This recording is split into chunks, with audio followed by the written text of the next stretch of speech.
Hello, good evening बच्चों। आज हम पढ़ाने वाले हैं कोशिका। कोशिका खोज किसने की थी? रॉबर्ट हुक ने। हम लोग सभी जानते हैं कि हमारा जो शरीर है छोटी छोटी कोशिकाओं से मिलकर बना है, यानी शरीर की उत्पत्ति कोशिका से हुई है। ठीक, सबसे कुछ पॉइंट जान लेते हैं। विश्व में सबसे बड़ी कोशिका, विश्व में सबसे बड़ी कोशिका, ये सभी हम लोग जानते हैं। विश्व में सबसे बड़ी कोशिका कौन सी है? शुतुरमुर्ग है। शुतुरमुर्ग का अंडा, शुतुरमुर्ग का अंडा। सबसे छोटी कोशिका माइकोप्लाज्मा,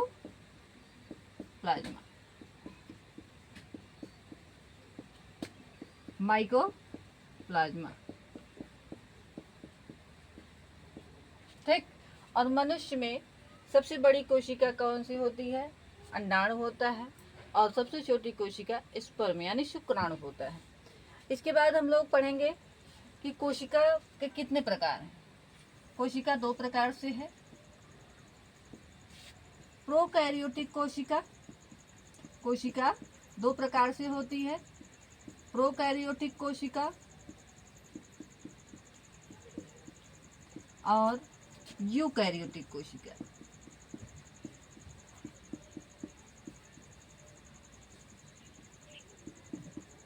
और यूकैरियोटिक कोशिका।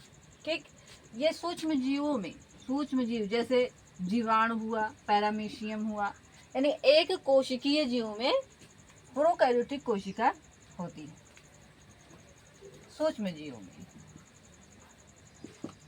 और यूकैरियोटिक कोशिका पादप कोशिका यानी पादप और जंतु में,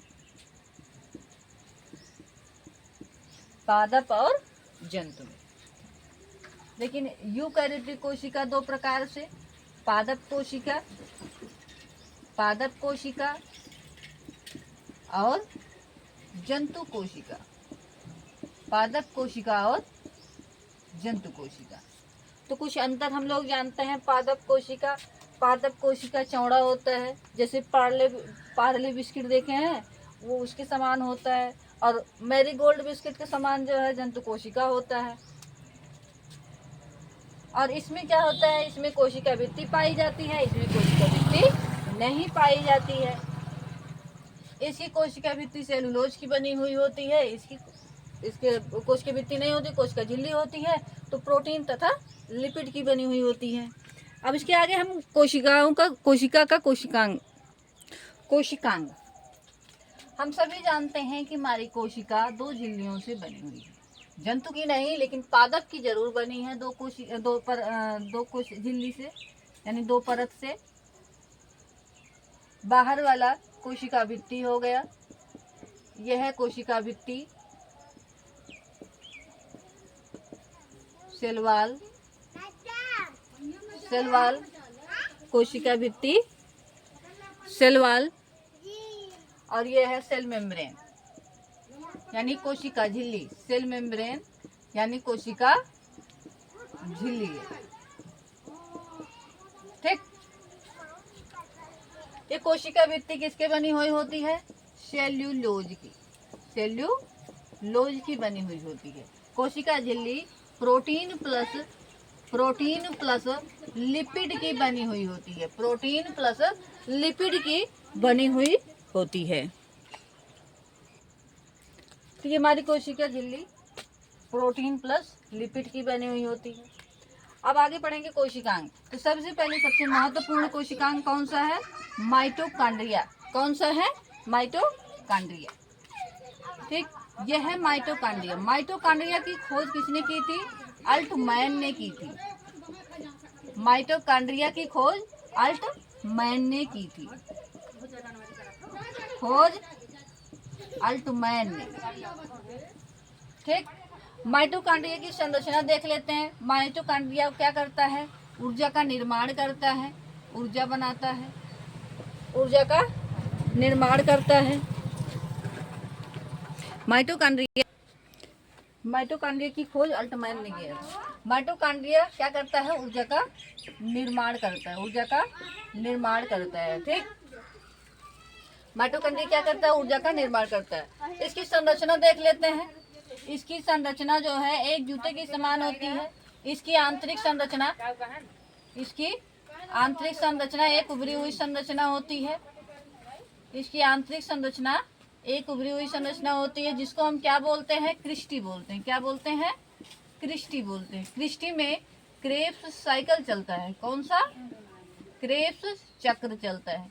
और इसी क्रेब्स चक्र में 38 एटीपी एडेनोसिन ट्राइफॉस्फेट यानी 38 एटीपी 38 एटीपी का निर्माण होता है। और यही 38 एटीपी एक ग्लूकोज का निर्माण कर देते हैं, एक ग्लूकोज का निर्माण करते हैं। ठीक, ऊर्जा का तो निर्माण हो गया।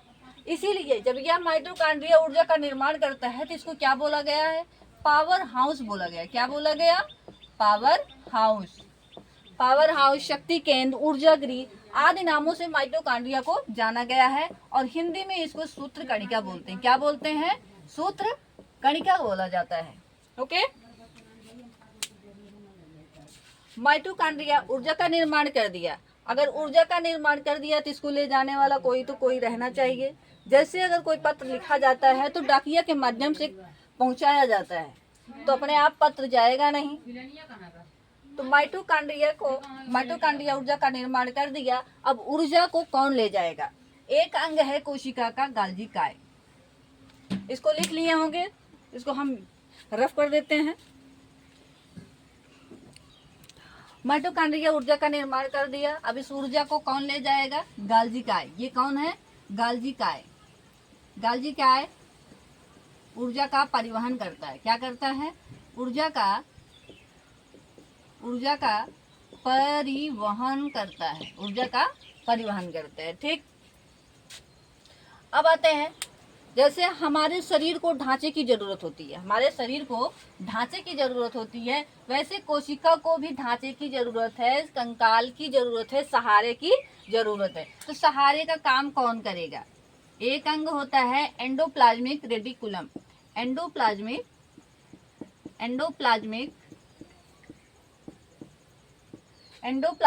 रेटिकुलम, जिसको हम शॉर्टकट में ER भी बोल सकते हैं। क्या बोल सकते हैं? ER, endoplasmic reticulum. यह क्या करेगा? कंकाल का कार्य करेगा। क्या? कंकाल यानी सहारा देगा, सहारा।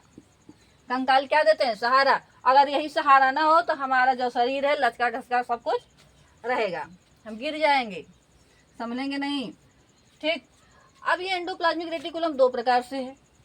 ऊपर वाला एक रफ, एक स्मूथ है यानी सॉफ्ट है, एक सॉफ्ट है और एक खुरदुरा है। अब प्रश्न ये उठ रहा है कि ये सॉफ्ट क्यों है और खुरदुरा क्यों है? सॉफ्ट क्यों है और खुरदुरा क्यों है? तो सॉफ्ट इसलिए है क्योंकि यहाँ पे फैट पाया जाता है। क्या पाया जाता है? फैट। फैट का मतलब होता है वसा, तभी चिकना होता है। वसा है तभी चिकना है। ये खुरदुरा का है होता है, जिसमें खुरदुरा इसलिए होता है कि इसमें राइबोसोम के कण पाए जाते हैं। राइबोसोम के कण पाए जाते हैं। राइबोसोम के कण पाए जाते हैं। तो राइबोसोम का कार्य क्या है? राइबोसोम कुछ ना कुछ कार्य करने के लिए तो होगा। राइबोसोम प्रोटीन का निर्माण करता है। क्या करता है? प्रोटीन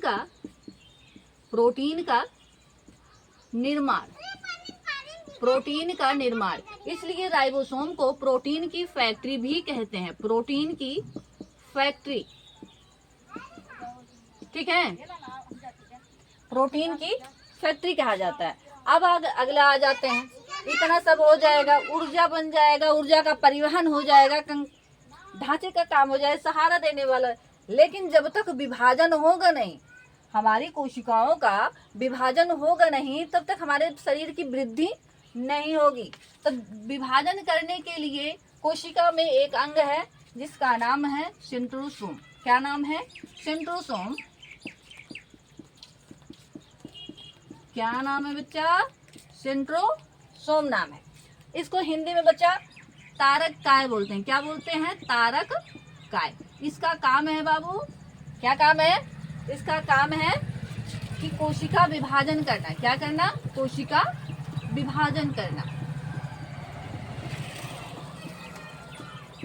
यानी बच्चा लोग कि कोशिका विभाजन कैसे? एक नई कोशिका का निर्माण करना, एक नई कोशिका का निर्माण करना। और सेंट्रोसोम सबसे ज्यादा पाया जाता है कहाँ पे? सबसे ज्यादा सेंट्रोसोम कहाँ पाया जाता है? लीवर में। कहाँ पाया जाता है? लीवर। ठीक, लीवर में पाया जाता है। इसीलिए चाहे हम कुछ भी खाएं, चाहे जहर भी खा लें, लेकिन जो है तुरंत ये हम लोग का ठीक हो जाए। लीवर क्या होता है? अपने में एडजस्ट कर लेता है, तुरंत ही ठीक हो जाता है। ओके। उसके बाद सबसे कम सेंट्रोसोम कहाँ है? सबसे कम न्यूरॉन में। कहाँ पे? न्यूरॉन। न्यूरॉन जो कोशिकाएं होती हैं वहां पे सेंट्रोसोम नहीं पाया जाता है, इसलिए वहां की जो कोशिकाएं होती हैं वो विभाजन नहीं होती हैं। अगर हमें चोट लग जाता है हमारे ब्रेन में, मस्तिष्क में, तो वो ठीक नहीं होता है और हमारी मृत्यु भी हो सकती है। इसीलिए जो है सरकार ने हेलमेट चला दिया है कि लगा के रहो, अपने जिंदा रहो। ठीक है। सेंट्रोसोम क्या करता है? कोशिका विभाजन करता है, नई कोशिका बनाता है। ओके। फिर आते हैं, एक अंग है वैकुल्स। वैकुल्स जिसको हम हिंदी में क्या बोलेंगे? रसधानी। क्या बोलेंगे? रसधानी। यानी ये पानी का क्या करता है? जल को एकत्र करता है। क्या करता है? जल को एकत्र करता है। क्या करता है? जल को एकत्र करता है। फिर से एक बार देख लेते हैं। माइटोकॉन्ड्रिया ऊर्जा का निर्माण कर दिया, गाल्जी काय ऊर्जा का परिवहन कर दिया, और जो एंडोप्लाज्मिक रेटिकुलम है ये कंकाल का कार्य करता है। यह दो प्रकार से है, सॉफ्ट है और खुरदुरा है। सॉफ्ट कहाँ है? क्योंकि वहां पे वसा है। और खुरदुरा कहाँ है? ये है राइबोसोम पाया जाता है, राइबोसोम के कण पाए जाते हैं। राइबोसोम के क्या करता है? राइबोसोम प्रोटीन का निर्माण करता है। लेकिन राइबोसोम दो प्रकार से पाए जाते हैं, एक 70S होता है और एक 80S होता है। ठीक है। उसके बाद आ जाते हैं सेंट्रोसोम। सेंट्रोसोम क्या करता है? नई कोशिका बनाता है। वैकुल्स क्या करता है? जल को एकत्र कर देता है। अब एक खचरा अंग है, बहुत गुस्सैल है, गुस्सा बहुत ज्यादा आता है इसको। खचरा अंग है कौन सा? लाइसोसोम। कौन सा अंग है? लाइसोसोम है। कौन सा अंग? लाइसोसोम।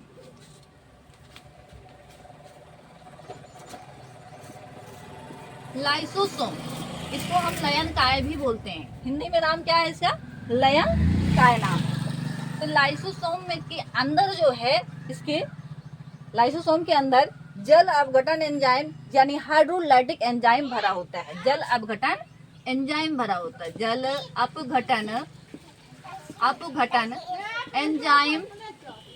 एंजाइम भरा होता है। ठीक। तो ये क्या करता है? कोई भी कोशिका अगर काम नहीं कर रही है तो उस पे लाइसोसोम अपना ये जल गठन एंजाइम छिड़क देता है। उसके बाद ये कोशिका को पचा देता है, यानी ये मरी हुई कोशिकाओं को पचाता है। क्या करता है? मरी हुई कोशिकाओं को पचाता है। मरी हुई कोशिकाओं को पचाता है।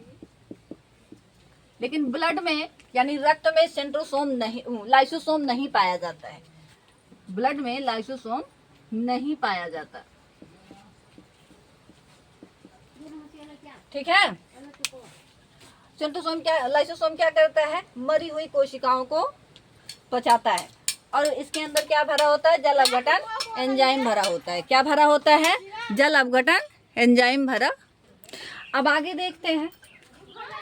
अब ये भाई अंग है, एक परिवार है, तो परिवार में एक मुखिया होना जरूरी है, वो भी अच्छा मुखिया होना जरूरी है। तो यहाँ का जो मुखिया है वो है न्यूक्लियस यानी केंद्रक। केंद्रक इसको क्या बोला जाता है? केंद्रक। केंद्रक की खोज रॉबर्ट ब्राउन ने किया था।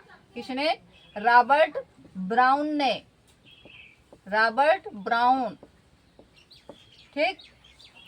तो ये इसका जो है सबके ऊपर कंट्रोल रहता है, यही आदेश देता है। ये इसको जो है कोशिका का ब्रेन कहा जाता है, कोशिका का मस्तिष्क कहा जाता है।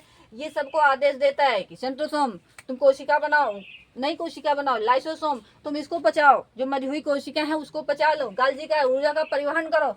ये सब क्या करता है, आदेश देता है। राइबोसोम को कहता है प्रोटीन बनाओ। ठीक, तो कभी कभी क्या होता है, जो मुखिया होता है थोड़ा पागल हो जाता है, ठीक, गड़बड़ा जाता है।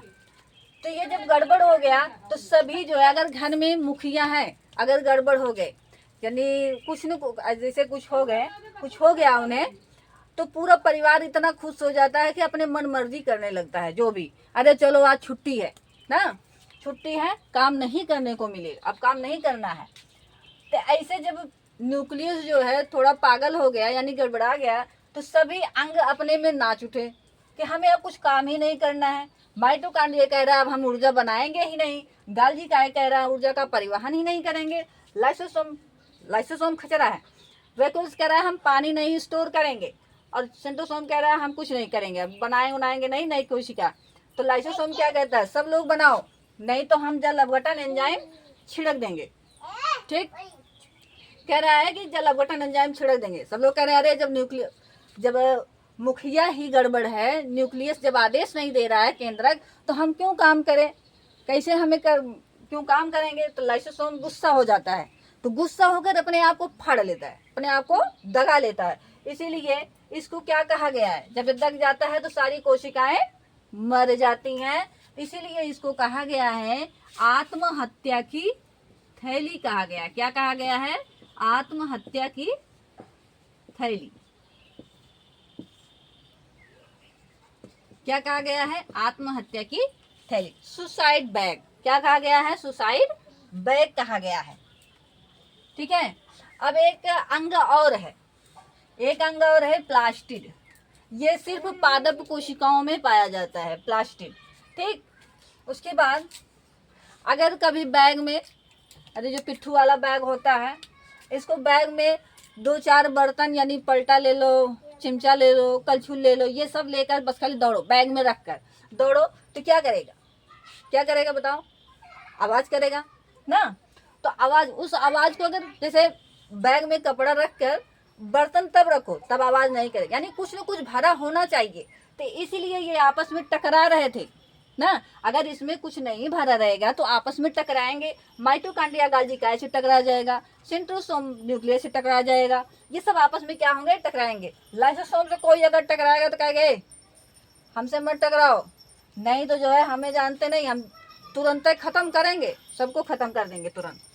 ठीक, तो इसलिए इसमें क्या भरा होता है, कुछ द्रव भरा होता है। क्या भरा होता है, द्रव, जिसको हम जीव द्रव्य बोलते हैं। क्या बोलते हैं, जीव द्रव्य बोलते हैं।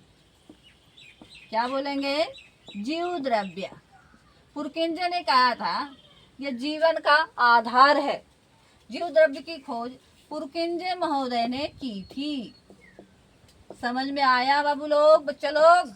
हाँ, अगर कुछ न समझ में आया हो तो पूछ लेना प्रश्न में, कमेंट के माध्यम से बताइएगा।